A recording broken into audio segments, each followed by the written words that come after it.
What's happening, everybody? We've let the dust settle on free agency. Majority of it is over at this point. So now feels like we can fully assess and process the updated depth charts from a fantasy perspective. Who benefited, who might have taken a hit in value. We'll go over all of it. Today, talking the AFC North, we're going to go right down the list of teams. Let's kick things off with Baltimore, who made possibly the biggest move in this division, signing Derrick Henry and adding a one of the stalwarts at running back to their backfield.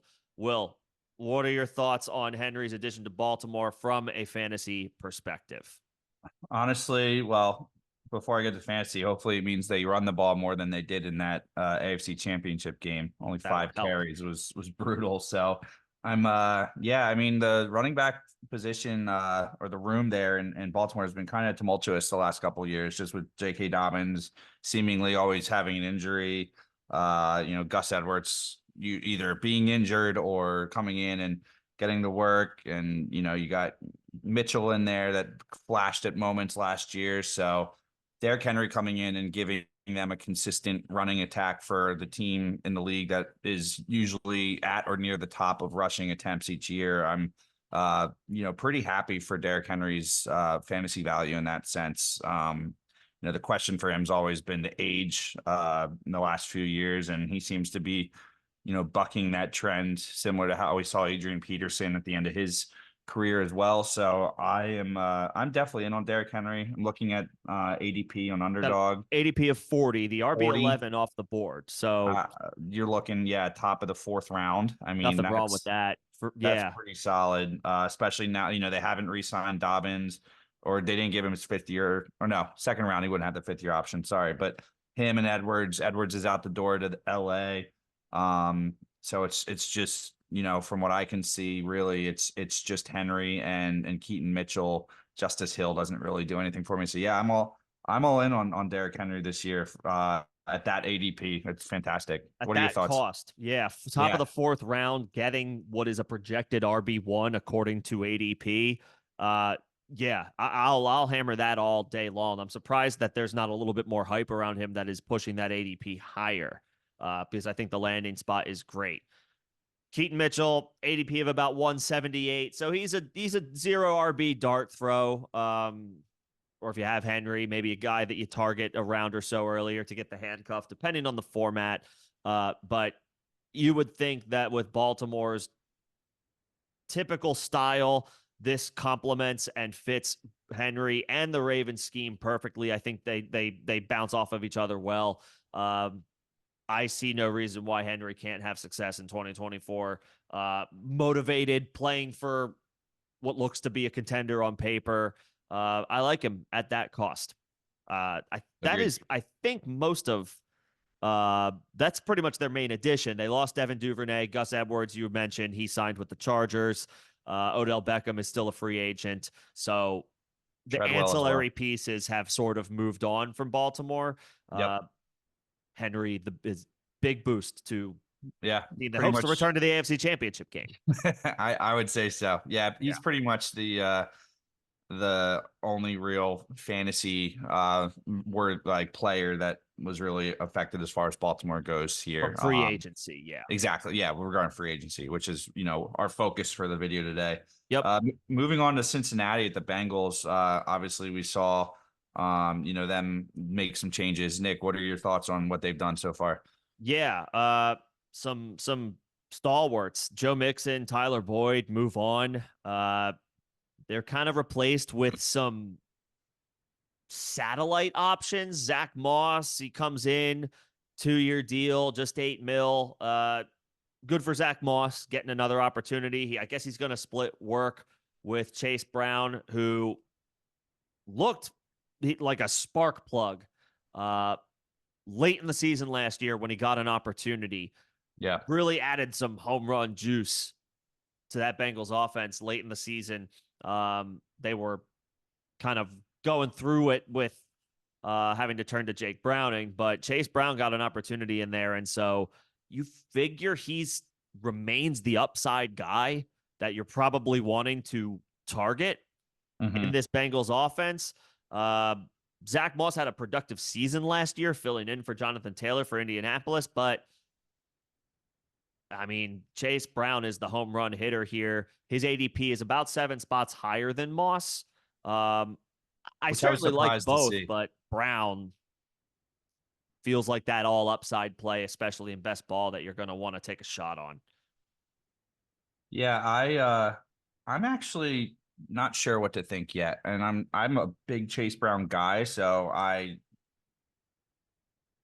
not sure. But the one stat I did see from Scott Barrett on Twitter was interesting. He quoted that the teams with the most running back carries from a shotgun and 11 personnel last year, Bengals were second behind the Colts at 188 with 59% of them. Yep. And leading yard per carry running backs from that exact formation.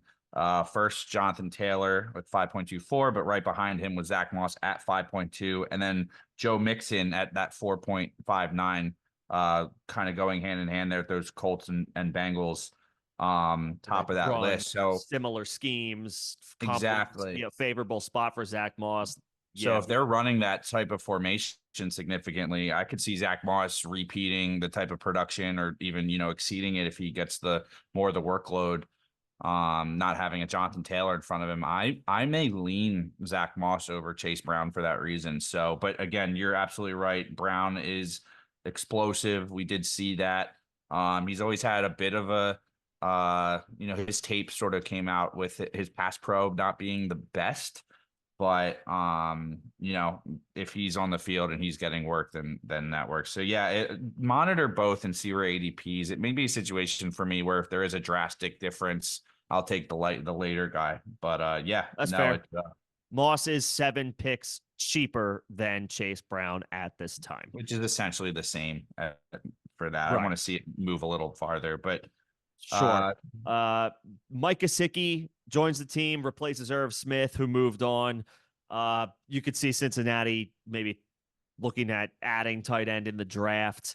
The big thing or noteworthy thing to, I guess, keep an eye on right now is the status and situation involving T. Higgins. No, he's not a free agent, but he would have been had he not been franchise tagged. Obviously, that was always the team's plan coming into this offseason. You figure he's on the Bengals to start the year. I don't think we can rule out a trade given how it seems like the both sides are currently at odds. But if you believe Higgins will be a Cincinnati Bengal week 1, an ADP of 44 for a healthy T. Higgins catching passes from a healthy Joe Burrow is pretty palatable. I like that quite a bit.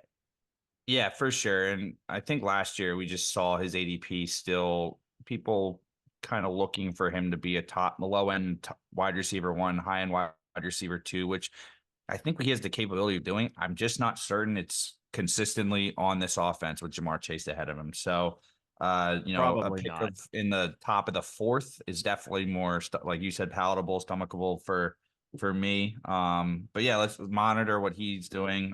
Tyler Boyd, definitely a big loss for that offense as well. He was, especially with Higgins gone, he was reliable. He hasn't been re-signed. He's still a free agent. So I guess he could be, but curious to see what this receiving core pass catching group looks like after the draft. And if we see some more free agency moves played out. For some depth, of course. Yeah. Yeah. So monitor the backfield. We will see about tight end after the draft. And Higgins, pretty good cost at pretty good ADP cost right now, if you believe he will be a Cincinnati Bengal week 1. Let's keep it moving to the Cleveland Browns. They've been active. Some lower, maybe lower tier moves for the Cleveland Browns. Thoughts on the moves, the trade, and the free agent signings that the Cleveland Browns have made this offseason? Yeah, I mean, it's lower level moves, but I do think the Jerry Jeudy trade is interesting. I know he's been disappointing given what we all kind of expected from him out of Alabama. But keep in mind that quarterback situation in Denver has been not the cleanest. No. Russell Wilson just not looking himself. And I know everyone's, looking at the 5th and 6th not being too much, but they did just give him a contract extension for 58 million. So I am intrigued by Jerry Jeudy for that reason. Down at an ADP of 132. So we're looking at the back of the 11th round. I mean, that's some potential value. And That's Deshaun pretty Watson, cheap. yeah, if Watson can be healthy, like and get on the same page and get that offense kind of churning and him looking like his Houston Texan days, then I think Judy could be a nice value late in this draft class, or not draft class, sorry, this year's Fantasy draft, drafts. yeah. Yeah.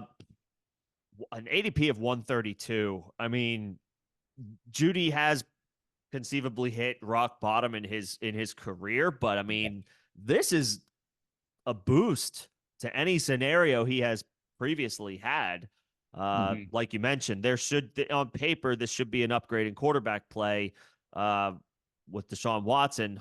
He needs to also prove he's healthy, but this should be a better situation for Judy on a more competitive team. So, and a fresh start was probably needed at this point for him. He gets that now. Yeah. Not much risk with an ADP that Agreed. low. Yep. It's like, might as well take the shot. So, yeah, Yeah. I'm in on Judy at cost. Yeah, for sure. And we did see them bring in Deonta Foreman and Naeem Hines as well, which to me signals that Nick Chubb, given how gruesome that knee injury was, is possibly not going to be ready to start the season. I know the Cleveland Brass is probably hopeful that he is, and we obviously all love watching him play. So I'm rooting for him as well. But Oh, yeah. I would Deonta Foreman is sneakily like productive for me. I mean, if he's not ready, they haven't brought Kareem Hunt back in. He's still a free agent. I could see Deonta Foreman being a late round running back grab that, potentially has some value, especially to start your year, which is, during your draft when you're most looking for those players, and, potentially monitor the Nick Chubb situation, maybe trade high on him in the middle of the season. But yeah, definitely interesting that they made that move already. Jerome Ford, obviously there as well, still too. So he'll probably be getting the majority of the work. But Probably lead the backfield. Yeah. But yeah, Foreman is a plotter, and I don't think that he doesn't have an ADP to speak of right now. I don't even know that I see one on Underdog. 239. So yeah, he's way down there. he's free. He's free at the moment. So yeah. Decent dart throw. Pending any updates about Nick Chubb, like you said. Hopefully he's healthy. He's a stud RB1 if he is. But right now that's in question, and it's, the ADP backs that up. He's an 8th round pick at this point. Maybe more of a late 7th round pick based on his current ADP of around, I think, 83, 84. So yeah, there's some concern there. So we could be looking at a committee. Jerome Ford figures to be the 1A. Some combination of Hines and Foreman pitch in behind him. Ford is probably a solid value at the moment. His ADP is around 135. Yeah, if you're in dynasty leagues, I might even use this Foreman signing as your own personal little nugget to signal that I'm kind of walking this back a little bit, that Jerome Ford is going to be the guy to maybe go get, and someone that's not paying attention to that sort of move at the same level. The Jerome Ford owner may just be thinking that Chubb's coming back. You say, hey, like Chubb's coming back. Like, let me grab Jerome Ford from you. Especially if you're a I don't say a rebuilding team. If you have rebuilding, maybe not trade for running backs, but yeah. If you need a piece, if you think you're like on the fringe of contending, you need to, boost up the running back room. Yeah. Could be a solid, cost effective, not, won't break the bank. And do it sooner than later, because as we see the training camp go on, we'll start kind of realizing that Nick Chubb's probably not going to be starting the season, which is my prediction at this point. What about Pittsburgh though, Nick? What are you they've been interesting with this quarterback shuffle that they've been doing here. What are your thoughts on what's been going on over there? They've revamped in a big way. Gone is their first round pick from just 2 years ago. Yep. Kenny Pickett moves on and will back up Jalen Hurts in Philly. In is Russell Wilson on a veteran minimum. Don't tell the Broncos that. And then the spiciest piece is they trade for Justin Fields, who has been, it feels inappropriate to say the darling of trade talks all offseason, but that's pretty much what Justin Fields has had to look forward to since the season ended. And it was confirmed that the Bears had the first pick in the draft. So Fields gets a fresh start. Wilson gets a fresh start. Pickett gets a fresh start. All the quarterbacks really that were on Pittsburgh's roster last year get a fresh start because Mason Rudolph and Mitchell Trubisky are gone too. Yeah. So Pittsburgh clearly feels like they can compete now. But they needed to overhaul at quarterback. I don't know that Russell Wilson elevates this offense much more than the combination of quarterbacks we saw last year from a fantasy perspective. Deontay Johnson moves on in a trade to the Carolina Panthers. So, George Pickens ascends to that wide receiver one role. So more opportunities for Pickens, presumably, with an ADP of 53. He's the wide receiver 32 off the board. We'll see if Pickens can be that number one. I don't know that I've seen enough consistency to want to predict it. However, the opportunity is wide open for him. So, and there's not really anybody else in that wide receiver room now that compares in from a talent perspective. I'm sure they'll add in the draft. The Steelers are notorious for drafting well at wide receiver. So you figure they're going to use resources to bring in another young wide receiver, but presumably this is Pickens' opportunity. I just don't know if Russell Wilson is the guy to elevate this offense again from a fantasy perspective.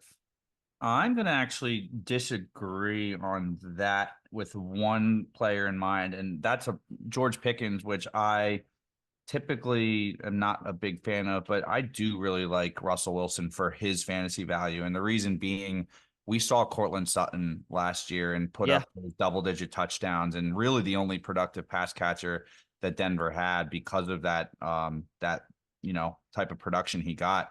And before that, Russell Wilson also catered well to the long ball ability of Tyler Lockett. We saw DK Metcalf have his best years when he was being thrown to by Russell Wilson.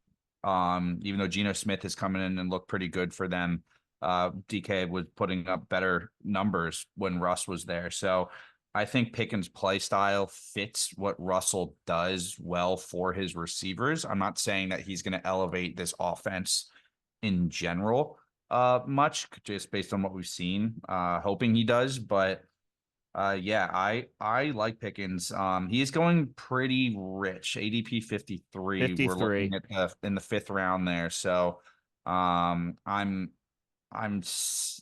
like it, but I've got to kind of look at the full board and see what other players are around that. Because Pickens is a player I definitely wouldn't mind having with Russ being the quarterback, but even that's not guaranteed. Justin Fields, traded as well, low draft capital to get him for Pittsburgh, but if he comes in and starts playing, that changes up everything. And this offense, I think, is just going to be pretty unpredictable. Do you have any thoughts on I guess they got Van Jefferson too? Is that they added Van Jefferson for some depth? And depth alone, they're going to absolutely address wide receiver in the draft. Pickens will be his team's wide receiver one. So opportunity. That's everything. I understand that. And the last thing I'll say here, and I think this is a positive for Pickens, is he's currently being drafted as the wide receiver 32, which, if you want to get technical, is like the last wide receiver one in the NFL. And I will say for Pickens, I don't think he's the lowest rated wide receiver one in the NFL, if that makes sense. Makes sense. What my concern, I guess, would be from an ADP perspective is, are we chasing him at that point? I'm looking right now at some other receivers going around that area, and I mean, we don't know where Rome Odunze is going, but I think I'd rather have Pickens than I mean, some other guys I'm looking before him. I'd rather have Pickens than a Dunze as of right now, an Yeah. unproven rookie who is going ahead of a guy who did have 1,100 receiving yards last year. I'll take Pickens over a Dunze. What about Zay Flowers? That one's tough for me. That one's tough. I think I would go Flowers. He might be priced right then because I'm looking at some of these other options. Flowers was stellar as a rookie, or 850 receiving yards as a rookie. Yeah. Excellent. I mean, I know Mark Imagine Andrews missed some time, but you want to see your rookie first rounders put up 700-800 receiving yards, and he cleared that. Well, yeah, I mean, we'll see what happens. Obviously, early ADP. I think he's priced well. If you believe in Pickens' talent, I don't think it's a bad grab. Okay. Russell Wilson's the QB 28 off the board with an ADP of 186. So he's got Pickens. He has a presumably a rookie coming in as a wide receiver 2. Jalen Warren is a playmaker out of the backfield. Najee Harris, he can catch the ball. He's just, he's kind of is what he is at this point. And then Pat Freiermuth is a rock solid option at tight end. Not a bad spot for Russ, ADP of 186. Yeah, I mean, I think it's going to be hard to read. Arthur Smith's going to be his offensive coordinator now, which everyone has bad taste in their mouth. But thank you for that reminder. Keep in mind that is more of a personnel concern with him. When he was on the Titans, they had good offenses, but it's he's not going to have control over Mike Tomlin's not going to let him just sit, George Pickens or put Pat Freiermuth on the rotate bench. we're not going to see Darnell Washington taking snaps away on pass plays on Pat Freiermuth. Routes that Freiermuth should be running. Exactly. Yeah. So I wouldn't worry too much about that. In fact, if you can use that to buy low on like a Pickens or even like a Russ Wilson in a super flex league. Yep. Or even Justin on any of them really, like go for it. But yeah, those are my thoughts. Yeah, I mean, a bit of probably the most unpredictable offense because the quarterback changed. That's not the all the other teams in this division or their quarterbacks are intact. So we are seeing a new identity for the Steelers offense. They're a little bit difficult to predict, which is why I think I'm lukewarm on George Pickens at cost. Although I will say Russ, that's not too bad, an ADP of 186 in best ball when you're looking for a QB2 or even a QB3. That's not bad value. So remains to be seen what this offense looks like as a whole, though, as they use this offseason to gel and to mesh. That does it, I think, for our AFC North thoughts. Unless there are any final ones, we'll be covering the rest of the NFL divisions and the free agency fallout from a fantasy perspective. So stay tuned.